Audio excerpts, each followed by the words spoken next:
એટલે પછી પ્રભાસ ગયા છે અને બધા જ યાદવો શ્રાપમાં મસ્કૂ બની પેલા અસીપત્રની ધારાથી અંદરો અંદર લડ્યા, કપાય અને પ્રાણ ત્યાગ્યા. બલરામજી પણ શરીર ત્યાગ કરવા ગયા. ભગવાન શ્રી કૃષ્ણ ઉદાસ થયા, રાચીને પીપળે ટેકો લીધો, પગ ઉપર પગ ચડાવીને બેઠા, હાથની હથેળીને મસ્તકની પાછળ ઠેરવી, સંધ્યાનો આછો અંધકાર.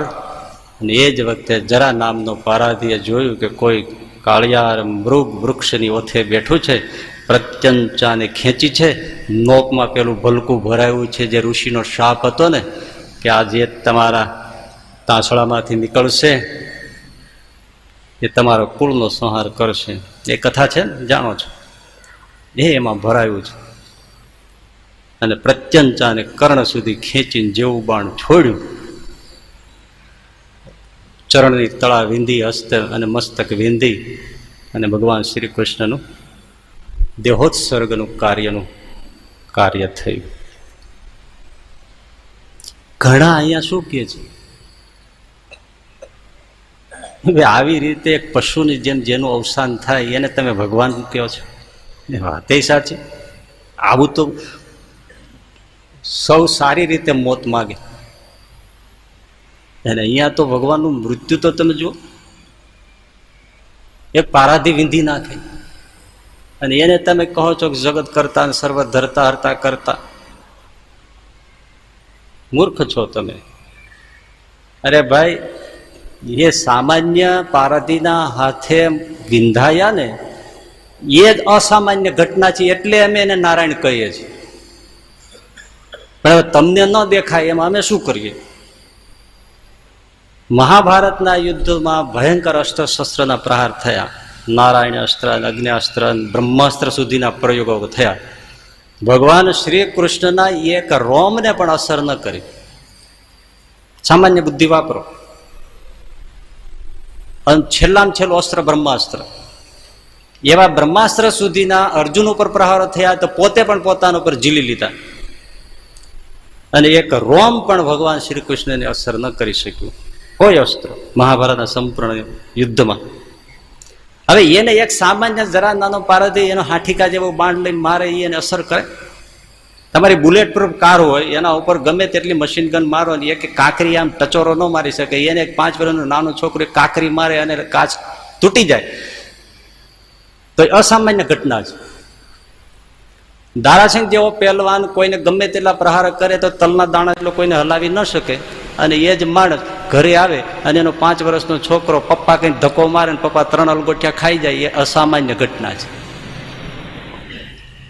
કારણ કે ત્યાં પ્રેમથી સ્વીકાર કરે છે. એટલે ભગવાન શ્રી કૃષ્ણ કોઈ રીતે આવી રીતે એમનું હોય નહીં, પણ સામાન્ય જરા નામના પારધીના અસ્ત્રનો સ્વીકાર કર્યો છે. એ અસામાન્ય ઘટના છે, સ્વતંત્ર છે. આપણે તો ઘણો જુદી રીતે સ્વીકાર કરવો હોય પણ થાય, જેનું જ્યાં માંડ્યું હોય ત્યાં જ જાય. પણ ભગવાન શ્રી કૃષ્ણ સ્વીકાર કરે છે. એ સ્વીકાર કરે છે, એ નારાયણત્વ છે, એ અસામાન્ય ઘટના છે. અને બીજો તો એ મર્મ છે કે મોટા મોટા સાધનો, વ્રત, તપ, યોગ, ધ્યાન, ગમે તેટલા સાધનો છે, ભગવાનને વશ નથી કરી શકતા. પણ ઉપનિષદ કહે છે કે ભગવાનની મૂર્તિમાં સર્વતન્મયો ભવે. સાદામાં સાદું ભગવાનનું નામ સ્મરણ લ્યો અને ભગવાનની મૂર્તિમાં વૃત્તિ જોડો, એટલાથી ભગવાન વશ થઈ જાય. એ આમાં ઇંગિત છે કે મોટા સાધનો જે ભગવાનને વશ નથી કરી શકતા, એ સામાન્ય નામ જેવા સરળ સાધનો ભગવાનને વશ કરી જાય છે. એટલે દિનતા એ બહુ મોટું ભગવાનને આગળ વશ કરવાનું ભગવાનની પાસેનું ભક્તિનું સાધન છે. દિનતાનું સિંહાસન છે. મંદિર હોય કોઈ પણ તમે જુઓ, એની આગળ મણ જેવડા મોટા ઘંટ હોય. સવાર સાંજ 5 વાર આરતીઓ થતી હોય તો ઘંટ બિચારા રાડ્યો પાડ્યા નાખતા હોય, ગાંગરા કરતા હોય, આખું ગામ સાંભળે એટલું. પણ એને પૂછો કે હે ઘંટભાઈ, તમે કોઈ દિવસ ભગવાનના દર્શન કર્યા? તો કે ના. અને ઓલી ટોકરી નાની છે, સિંહાસનમાં છાતી કાઢીને ભગવાનની સામે બેઠી હોય. કેમ? એ નાનું છે. એટલે નાના લોકો જે પામી જાય છે એ ઘણી વાર મોટા લોકો પામતા નથી. એટલે સરળતા દીનતાથી ભગવાનની સરળ સાધનાઓનો સરળ હૃદયનો પ્રેમ, એ બ્રજવાસીઓનો પ્રેમ ભગવાન શ્રી કૃષ્ણને રડાવે. મથુરાના મેવા મીઠા હોય ભગવાનને ન એટલા બધા પસંદ પડે. ભગવાન રામચંદ્રજીને અયોધ્યાના ભોજન ખાનપાન એટલા વશ ન કરે, ન રડાવે. પણ જ્યારે લંકાથી પાછા આવ્યા અને પછી જમણવારો શરૂ થયા રાજગાદી પાસે બેઠા પછી, પણ બધાય પરોસે અને પૂછે કે મહારાજ કેવું બન્યું છે? તો કે જે પેલા શબરીના બોરમાં સ્વાદ હતો એવો નથી, એવો સ્વાદ નથી. એમ ગમે એટલા મેવા મીઠાઈઓ ધરાવે ત્યારે ભગવાન શ્રી કૃષ્ણ કે બધું સાચું, પણ જે ગોકુળમાં જે ગોરસમાં મીઠાશ આવતી હતી એ તમારા કોઈ 56 ભોગમાં પણ આવતી નથી. એટલે તો ભગવાન શ્રી કૃષ્ણને મથુરામાં એકવાર જેવી થાળી પરોસી ઊભા થઈને જતા રહ્યા તો પોતાના શયનખંડમાં જઈને રડવા માંડ્યા. ત્યારે તાત્કાલિક ઉદ્ધવજીને બોલાવ્યા. મા દેવકીએ કે લાલાને શું થયું? ઉદ્ધવજી આવ્યા અને કહ્યું કે ઉદ્ધવજી આજે મેં તમને એટલા માટે બોલાવ્યા છે કે ઘણી વાર આવું થાય છે, થાળી પીરશું કોણ જાણે શું થાય, ઊભા થઈને જતો રહે છે લાલો, પછી જમતો જ નથી. ઉદ્ધવજી તમે સમજાવો, કાંઈ કારણ જડે તો મને ખ્યાલ પડે. હું પૂછીને થાકી, મને કંઈ કહેતા નથી. જેમ પૂછો વધારે રડે એટલે હું પૂછતી જ નથી. ઉદ્ધવજી ગયા છે, હાથ પસાર્યો છે, કાકા થાય છે. કહ્યું બેટા તો શું રડે છે, આટલું બધું શું છે? માને કેટલું ખોટું લાગે, થાળી પીરસી હોય પ્રેમથી એનું મન રાખવા જમી લેવું જોઈએ ને. 2 કોળિયા ખાઈ લે તો માને કેટલો આનંદ થાય. કે ઉદ્ધવજી મારે ઘણું જ જમવું હોય છે, પણ માને કહેજો હું જમી લઈશ, ક્યારે આજ પછી થાળી નહીં ઠુકરાવું. પણ માને કહેજો કે એક નિયમ રાખે, મારી થાળીમાં કોઈ દિવસ ગોરસ ન મૂકે તો હું થાળી નહીં ઠુકરાવું. ગોરસ તો કેવળ યશોદા અને ગોપીઓના હાથનું જ જમું છું, બીજાના હાથનું નથી જમતો. અને જ્યારે ગોરસ જોઉં છું ત્યારે મને એ મારી ભોળી માં યશોદા અને ગોપીઓનો પ્રેમ, ગોપ બાળકોનો પ્રેમ મને રડાવે છે. એટલે નાના સાધનો ફાવી જાય છે. તો ભગવાન શ્રી કૃષ્ણએ અવતાર કાર્ય સમાપન કર્યું, પણ પછી અગ્નિ સંસ્કાર થયો. અષ્ટપટરાણીઓ સાથે ચિત્તામાં સમાયા, પણ હજુ અડધો પડધો અગ્નિ સંસ્કાર થાય ત્યાં જ દરિયો તોફાન જ ચડ્યો, આખી દ્વારિકા બોળાઈ અને ભગવાનની અગ્નિ ચિત્તા જે હતી એ પણ બુજાઈ અને અગ્નિ સંસ્કાર પૂરો ન થયો. હવે આ દુર્ભાગ્ય કહેવાય ને, એ સૌભાગ્ય છે. એટલે તો આના માટે દ્રષ્ટિ જ જુદી જ જોઈએ. એ જે 5 ભૌતિક દિવ્ય શરીરો અર્ધ બળેલા હતા એ ત્યાંથી છેક પશ્ચિમ દ્વારિકામાંથી તણાતા તણાતા તણાતા છેક ઓરિસ્સાને કિનારે આવ્યા. ત્યાં લોકોએ પછી એમનો અગ્નિ સંસ્કાર કર્યો. અને એમાં જે અસ્થિઓ હતા એ અસ્થિઓ લઈને વનવાસી એનો જે મુખિયા હતો એ એક વૃક્ષની બખોલમાં રાખીને એમનું નિત્ય પૂજન કરતો. ઘણો સમય ગયો ત્યારે ઇન્દ્રદ્યુમ્ન મહારાજાને ભગવાને દર્શન આપ્યા સ્વપ્નમાં કે એક વનવાસી છે એ મારા અસ્થિઓનું પૂજન કરે છે, તું એની પ્રતિષ્ઠા કર. આટલું સ્વપ્ન તો અદ્રશ્ય થયું, પણ આમને વિચાર થયો કે ખોળવા ક્યાં, પણ રાજા છે. ઘણા સેવકોને ચારે બાજુ દોડાવ્યા કે જાઓ ખોળો. એમાં એક જગ્યાએથી મળી ગયા. ભાવથી બધું એને પૂછી લીધું, વાત સાચી પડી, અહીંયા છે. પણ માહિતી મેળવવાની જ હતી, કારણ કે માગે અને વળી પાછો એ ના પાડે પછી એમ થાય કાં તો રાજના માણસો છે ને વળી છુપાઈને ક્યાંક જતો રહે તો આપણે ક્યાં ગોતવા જવું. સારું સારું કઈ નીકળ્યા, પણ હવે પાછું આડબીડ જંગલમાં એ સ્થાન જડે નહીં. એ તો જે એના ભોમિયા હોય એને જડે, આપણને શું જડે. એક જણા કૂતરો પાળેલો ને પછી એટલો બધો હેરાન થઈ ગયો છે, પત્ની બહુ ખીજાઈ ગઈ કે હવે તમે લોહી પી ગયા છો, આવા નવા રાખો છો, કૂતરાને શું જરૂર છે, તમે છો તે શું જરૂર છે. અને મૂક્યા હોય તો ક્યાં મૂક્યા હોય તો ગમે ત્યાં આઘો મૂક્યા હોય એટલે પછી બલા છૂટે. સારું, હવે તો બિચારો કૂતરો પાળેલો ને આ પાળેલો, એટલે કૂતરો લઈને પછી નીકળ્યો તે ઘોર જંગલમાં જઈને છોડી આવ્યો. પણ જેવો ઘેરે આવ્યો ને એની પેલા કૂતરો ફળિયામાં બેઠો હતો. એની ઘરવાળી કપાળ કૂટીને કે લ્યો આ શું મૂકી આવ્યા, તમારી પેલા તો આ કોઈ પહોંચ્યો. પેલો કે એ પાડ માન હું તો હોશમાં ઘોર જંગલમાં મૂકી આવ્યો, પછી કૂતરાની વાહે હાલ્યો તે ઘર જડ્યું, નહીતર જડવાનું જ નહોતું. કૂતરાને જડી જાય પણ માણસને જડે. એટલે એ વનવાસીને ત્યાંથી પછી રાજસેવકો પાછા ફર્યા, એ સાથે મગ લેતા ગયેલા.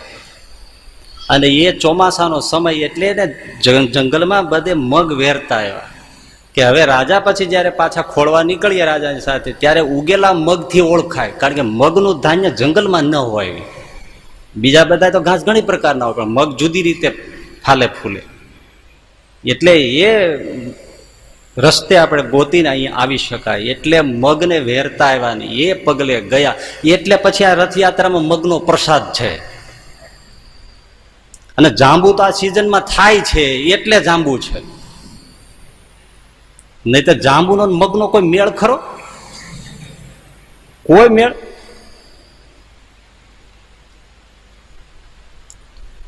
પછી ઇન્દ્રદ્યુમ્ન મહારાજા એ મગ ઉગેલા હતા એને પગલે પગલે ગયા, પેલા વનવાસીને મળ્યા, વિનંતી કરી કે હું આવી રીતે ઈચ્છું છું, ભગવાને સ્વપ્નમાં કહ્યું છે. આદિવાસીએ બહુ પછી કહ્યું, વિનંતી કરી ત્યારે કહ્યું કે અમને અધિકાર અમુક આપો. પછી એટલે પૂજાનો અધિકાર અપાયો છે, એમને પ્રવેશનો પણ અધિકાર અપાયો છે, પ્રસાદનો અધિકાર આપ્યો છે. અને ત્યાં આભડછેડ પણ કોઈ પણ પ્રકારની નથી. એકાદશી પણ જગન્નાથપુરીમાં નથી, અવળી ટીંગાડવામાં આવી છે. અને ત્યાં જગન્નાથજીનો આભડછેડ કોઈને ન લાગે એટલે શિક્ષાપત્રીમાં ભગવાન સ્વામિનારાયણે કીધું બીજે ક્યાંય પ્રસાદ લેવો વિચાર કરવો, પણ જગન્નાથજીના પ્રસાદનો ક્યારે અનાદર કોઈએ પણ કરવો નહીં. ખાસ શ્લોક ફાળ્યો છે કે ત્યાં પછી પેલા અડે છે ને ઓલું અડે છે, એ બધું કઈ ત્યાં ગણવાનું નહીં.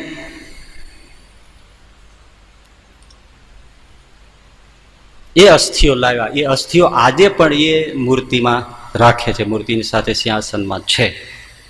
જે અસ્થિ પધરાવ્યા હતા એ મને આછો ખ્યાલ છે. હું પહેલી વખતે જયારે ગુરુદેવ શાસ્ત્રીજી મારે સ્પેશિયલ ટ્રેન વખતે અમે યાત્રાએ ગયેલા ત્યારે મને આછો ખ્યાલ છે. નાના હતા બહુ યાદ નથી, પણ મને લાગે છે કે મેં એ અસ્થિનો સ્પર્શ કર્યો છે, એવો મને આછો ખ્યાલ છે.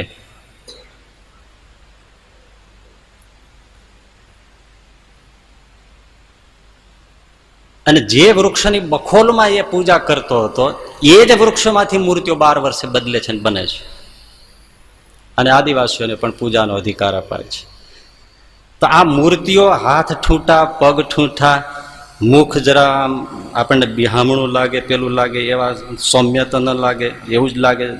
વિદેશી કોઈ આવે તેને એમ લાગે કે આ વિચ કાઇન્ડ ઓફ ગોડ, એટલે એને જરા પેલું લાગે. પણ એટલા માટે કે અર્ધ દગ્ધ થયેલા અગ્નિ સંસ્કારના 5 ભૌતિક દિવ્ય શરીરો હતા, એટલા જ માટે એ સ્વરૂપોને અર્ધા પ્રતિષ્ઠિત રાખ્યા છે.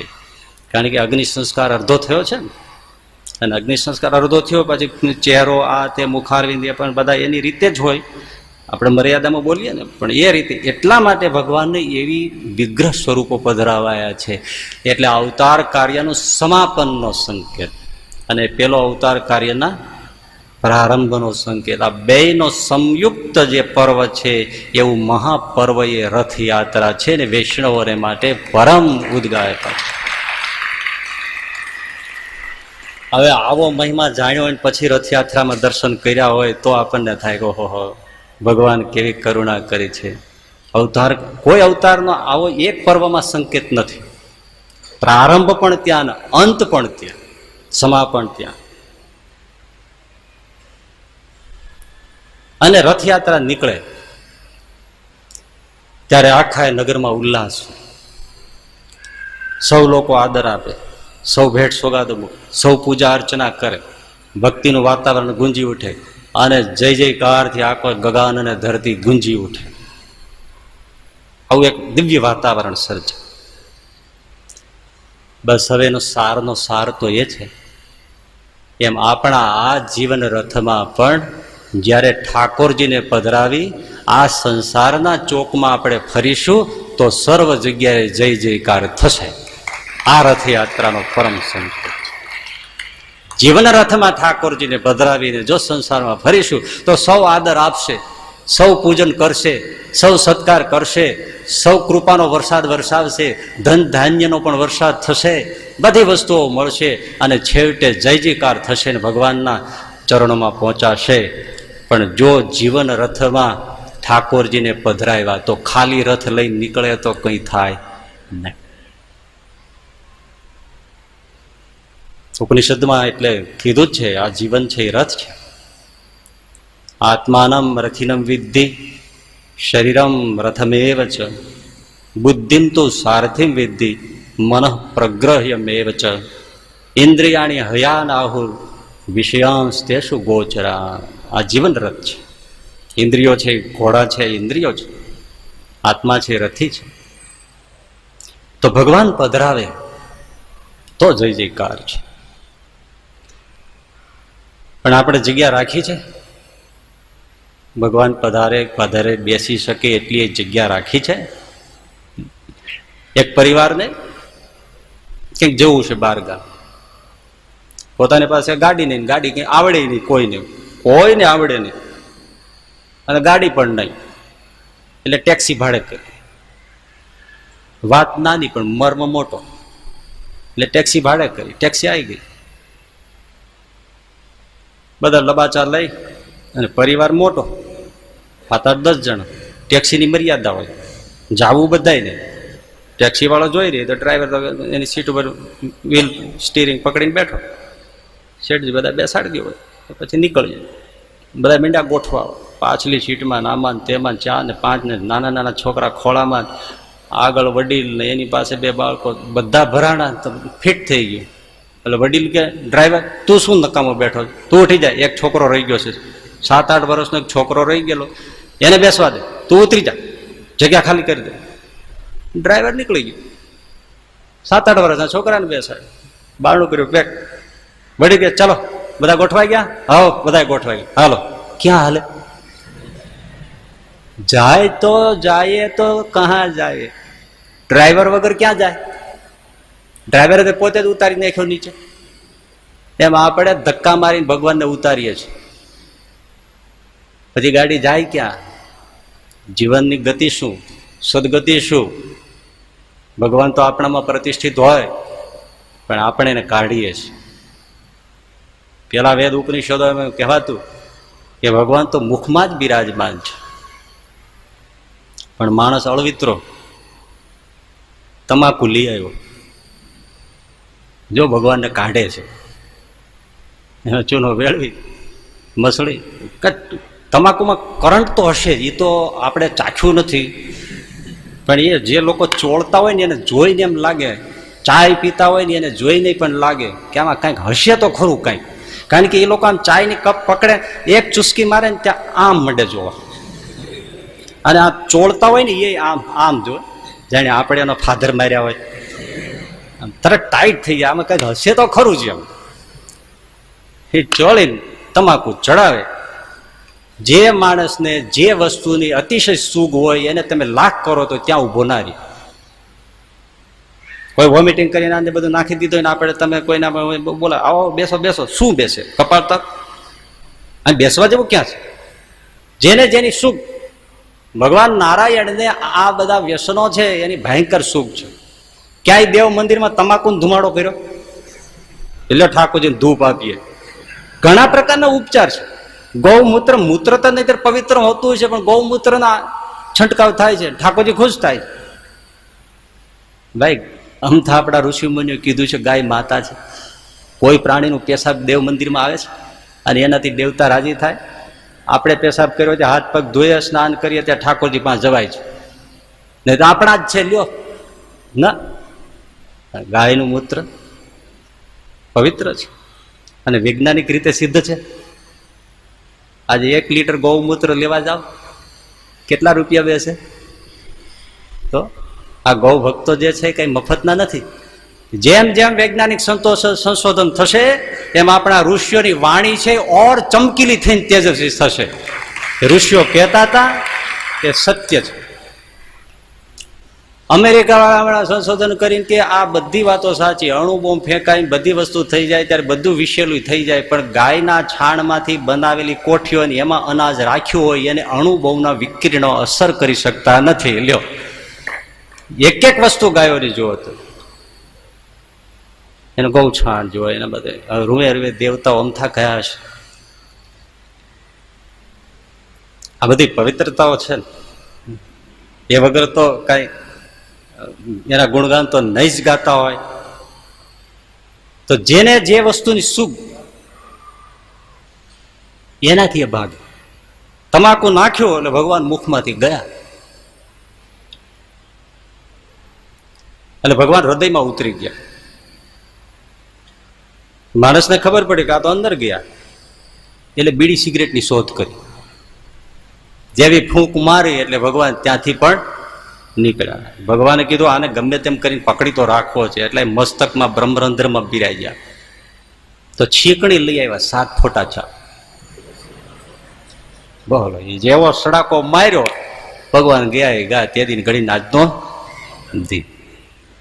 ભગવાન જતા રહ્યા પછી સમસ્યાઓ આવે છે. મહાભારતના યુદ્ધ પૂરું થયું ને, દર યુદ્ધના રોજના સંધ્યા સમયે સમાપન વખતે ભગવાન શ્રી કૃષ્ણ પેલા ઉતરે. અર્જુન સારથી પેલા ઉતરવું પડે, પછી રથી ઉતરે. પણ જેવો છેલ્લા દિવસનું યુદ્ધ થયું પૂરું, અને પછી અર્જુનને કહ્યું કે અર્જુન તું પેલા ઉતરી જા. કે મહારાજ કેમ આજે એવી આજ્ઞા કરો છો? હું કહું એમ કર. અર્જુન પહેલા ઉતરી ગયા, અને પછી જેવા ભગવાન નીચે ઉતર્યા અને આખો રથ ઘોડા સહિત બળીને ભસ્મ થઈ ગયો. ઐતિહાસિક રીતે નોંધ થયેલી છે. અર્જુને કીધું કે મહારાજ આ શું થયું? તો કે બસ આ એટલા દિવ્ય અસ્ત્રો તારા ઉપર ફેંકાયેલા છે ને, એ તો મેં બધા ઝીલી લીધા હતા એટલે આ સલામત હતું. હું ઉતર્યો એટલે બધું રથ ને ઘોડા બળીને ભસ્મ થઈ ગયું. મહાભારતના યુદ્ધ જેવું આપણું જીવન પણ એક મહાયુદ્ધ છે. ભગવાન બિરાજમાન હશે તો આપણી જિંદગી જીવન સલામત છે, નહીંતર બધું બળીને ભસ્મ થતા કશી વાર લાગે નહીં. કોઈની હોશિયારી ચાલે નહીં.